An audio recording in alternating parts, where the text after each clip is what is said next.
Something I really like in writing, which is slightly, I mean, of course, there are plenty of novelists doing it, but it's not the default position at the moment. The default position at the moment tends to be to have either one character through whom, whether in the first person or the third, most of the consciousness is refracted. That one character is your interpreter. Or maybe one character in one section, then another character in another section, another character in another section. These are all time-honoured and can be, you know, wonderful ways of writing a novel. That's sort of my last novel, Clever Girl, was all through the first-person narrative of Stella, of my Bristol doppelganger.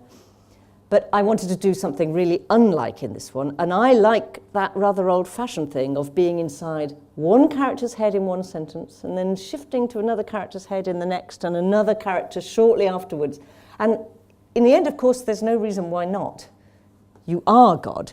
If you want to pretend that it's all coming through one character's head, that's absolutely fine, but it's only your choice. There's no reason why you shouldn't be able to be inside a whole succession of your character's thoughts, or even sometimes in floating somewhere above all of them and watching them in a way that none of them are watching themselves. But it is interesting that there are some characters I don't go inside. I hardly do the little boy, and I'm not quite sure why that should be so, but it seemed important to me that Arthur, Ivy carries a very large part of the narrative, just as she did there. Her little girl awareness is very important. But he is mostly, we see him from the outside, but much more significantly, the brother Roland, Molly's father, comes with his third wife, a new wife. None of the family have met her before, and she's a disruptive, sort of exciting injection of otherness in the book. And it was very important not to go inside her head. All of her power comes from being mysterious, being unreadable, actually not being interpretable. They're all watching her and listening to her and trying to work out who she is and what she thinks and what she's doing there. So it would have absolutely broken that spell to have written her from inside. And never mind the fact that I don't think I could.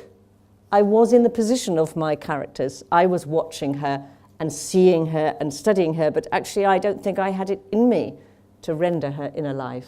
That was mysterious to me as well. And there's a character, at least one or two or three characters in a novel that you wouldn't dream of offering to give the flow of experience inside their head and their reading of it and their interpretation of it. That person is closed.